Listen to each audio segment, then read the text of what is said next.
On peut avoir différents âges dans son travail et dans l'écriture, et pour moi, jusqu'à un certain âge, donc jusqu'à il y a environ 5 ans, écrire sous un régime de grâce et écrire à la faveur des, des- des surgissements de l'inconscient ou des moments où la porte s'ouvre et il devient possible de faire quelque chose, c'est tout ce que je connaissais. Et puis cet âge a passé et il m'a fallu 4 ans pour le comprendre, que je n'allais sans doute pas, en tout cas pour un moment, recevoir de pareils cadeaux.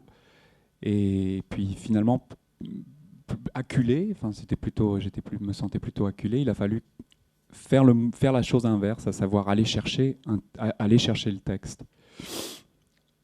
Ce qui me semblait non seulement impossible, mais aussi d'une certaine façon malhonnête. Et quand je lisais ça, quand je lisais des expériences d'écriture d'autres écrivains, et non des moindres, même des plus grands écrivains, et le fait qu'ils allaient au charbon et que parfois s'engageait une lutte extrêmement douloureuse, phrase par phrase, pour arracher un livre de nulle part, quoi. J'y croyais pas. Et par contre, ensuite, dans le processus d'écriture, finalement, ce qu'on a à dire, ou les synthèses qu'on a à opérer de ce qu'on a pu vivre et comprendre dans l'intervalle de 2 livres ou de 2 écritures, se retrouvent, finalement, quel que soit le sujet. Même si le sujet n'est pas... moi, j'entends pas quand on dit le sujet m'est indifférent, par exemple. Et tout n'est affaire que de forme. Ou inversement, le sujet a toute son importance, et puis finalement l'écriture c'est une espèce d'artisanat technique qui est au service de tel ou tel thème, telle ou telle narration. Ça me paraît aussi être le début de la fin.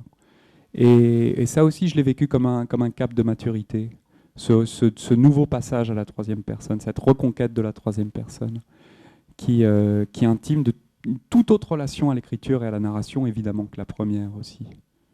Même si c'est une fausse 3e personne, là, quelque part, parce qu'on est toujours sur lui, sauf au début et à la fin, où il y a le point de vue d'une autre. Et donc on est toujours avec lui, et l'écriture ne s'autorise pas d'aller voir plus loin que son regard, plus loin que sa perception, quoi. C'est un il-je, quand même. Ça obligeait à être à peu près au même niveau que le personnage.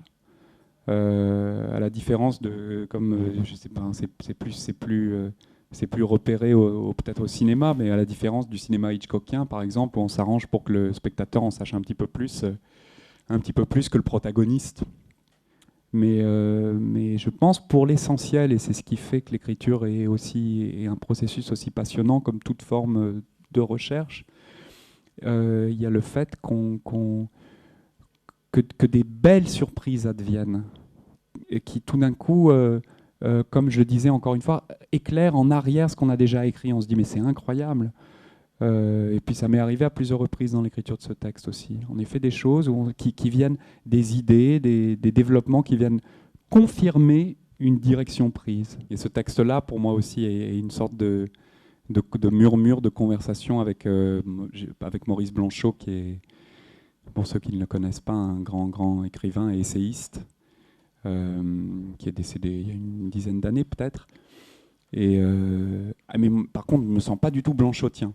Mais cette façon de décrire une sorte d'espace qui est entre les lieux, entre les temps, entre les identités constituées, et où on est forcé de faire des choix finalement en l'absence de tout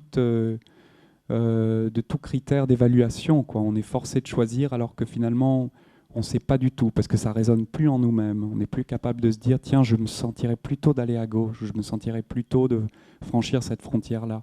Jusqu'au 2e versant, quand ça redescend, où là, la terre devient pleine de maîtres, et où l'écriture se trouve plus incarnée aussi, puisque tout d'un coup, on sait où on se trouve, on sait qui il est, on sait ce qui se passe, quoi. On sort de cette zone indiscernable. Et pour moi, c'est juste... Voilà, je pense qu'il y a quelques années, je me serais arraché les cheveux à ne pas trouver de bon compromis entre réalisme et puis nécessité de la narration. Et c'est peut-être aussi un acquis du travail et du temps, de pouvoir se permettre de se dire, bah, tiens, tel obstacle, je le renverse et j'en fais un élément d'étrangeté au service du texte. Dans la deuxième partie du roman, où les choses s'inscrivent et où on est dans le nazisme et où on est dans cette période qui précède mais on est déjà en plein dans l'horreur la plus totale de cette époque-là.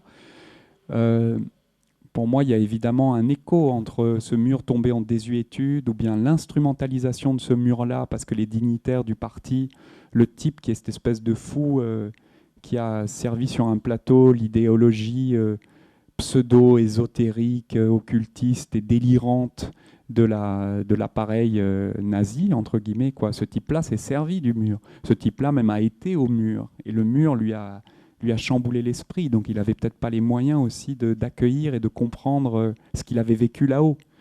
Et donc ça raconte quand même pour moi ça, c'est-à-dire qu'est-ce qu'on fait d'une expérience, entre guillemets, de transcendance. Et donc, pour moi, ça pose cette question-là, quoi. Qu'est-ce qu'on fait de cette intuition de ce qui est au plus profond de nous, au plus loin de nous, quoi. Et alors là, il y a plein de gens qui en parlent de ça, mais il y a des gens un surfeur vous parlera de ça, Heidegger parle de ça, donc je ne voudrais pas y plaquer des choses philosophiques ou religieuses trop évidentes, quoi. Après, j'ai mes propres comment dire, réponses ou j'ai mes propres expérimentations de ce mur-là, pour moi, ce qu'il signifie. Mais je pense qu'il a une densité, il y a une ambiguïté qui demeure, qui fait que le mur, il peut être pas mal d'êtres ou de choses, il peut permettre à chacun d'expérimenter son mur, quoi. Est-ce que tu as pensé au monolithe noir de 2001 ? Ouais, bien sûr. Oui, bien sûr. C'est carrément un des. Mais ce monolithe noir s'inscrit dans une série infinie de symboles qui remontent à je ne sais pas quoi, la Mésopotamie et bien avant, c'est-à-dire la pierre, pas forcément le mur, mais la pierre comme symbole comme symbole. Et voilà, a une très très longue filiation et très multiple. Mais ça, oui, c'est carrément, on y est complètement. Ouais. Alors, je sais rien, vraiment, j'y pense comme ça, quoi. Mais j'ai l'impression qu'il y a vraiment cette idée selon laquelle un saut qualitatif et un basculement préside au passage de l'animalité à l'humanité, donc à la conscience, et puis un autre saut qualitatif nous attend, qui serait le basculement dans une espèce de divinité finalement, quoi, ou de surhumanité, ou de je sais pas trop quoi. Enfin, c'est le passage suivant. Pour moi, cette idée est très dangereuse. Elle est même, sans, c'est-à-dire si c'est pas un génie comme Kubrick qui s'en empare et qui lui conserve toute ambiguïté et toute liberté, elle devient carrément épouvantable. À savoir que c'est le même type d'idéologie qui est employé indifféremment par les nazis et par le marketing international, me semble-t-il, quoi. Et là, ça veut dire aussi entrer dans un type d'écriture qui est pas le mien, c'est-à-dire avoir une assise comme ça historique extrêmement forte. Et en l'écrivant, je me disais, tiens, un historien de la Shoah peut vraiment me tomber dessus. Des écrivains ou des penseurs ou des survivants ou des petits-enfants de survivants peuvent me dire, mais dis donc, tu t'engages un peu à la légère là-dedans. Ça, je sais pas. Mais ça fait partie des risques aussi de l'écriture. Donc. Mais par contre, ça devait se passer là et à cette époque-là, et en lien avec la musique aussi. C'est l'histoire d'un homme, quoi, qui à un moment donné n'a pas été capable de faire face à ce qu'il avait il a pas voulu reconnaître. Il est invité en Germanie pour donner un concert dans des circonstances politiquement insupportables, et pas que politiquement, enfin bon, et puis jusqu'au bout, il essaye de pas voir. Pour moi, c'est ça, même si c'est dit en très peu de phrases. Et à un moment donné, il sombre, et il préfère se déconnecter que d'assumer d'une certaine façon ce dont lui aussi fait partie. Il est un peu fou, donc il a une parole de fou, donc personne n'y comprend rien dans ce château lorsqu'il décide à un moment de prendre la parole, et il sait qu'il parle dans le vide, il parle quand même. Et donc pour moi, c'est une figure très allemande justement, quoi. C'est très Zarathustra, mais plein d'autres, hein, tous les prophètes dans le désert, mais en tout cas il y a une tradition spécifiquement allemande comme ça. Puis finalement, peut-être ce qu'il rencontre dans le mur, c'est quelque chose qui est ni de l'ordre de la fuite, ni de l'ordre d'une volonté de rejoindre quelque chose. Il se rend compte qu'il n'y a pas à dépasser, il n'y a pas à passer. Euh,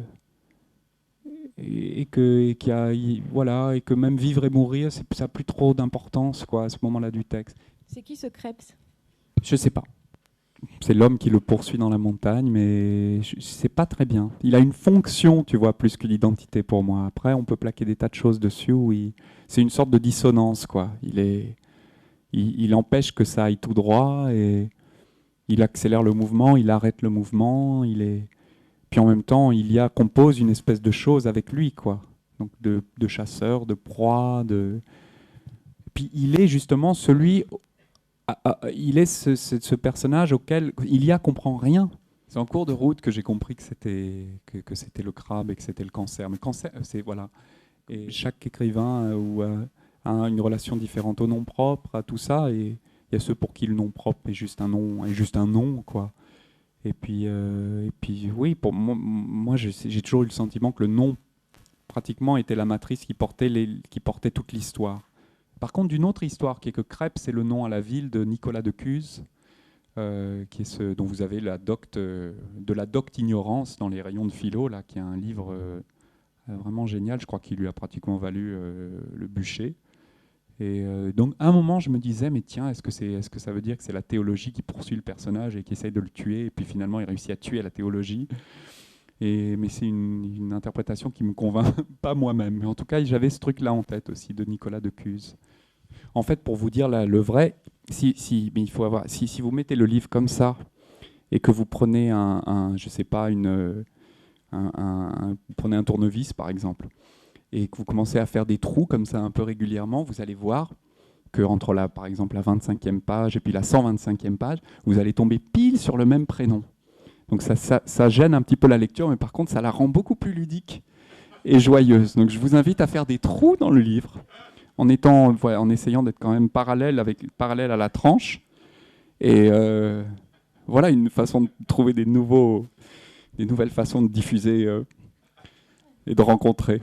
Donc chacun peut prendre sa petite, je ne sais plus comment ça s'appelle là, voilà, une petite chignole. Vous pouvez faire ça à la perceuse électrique aussi, mais enfin il faut une... Voilà.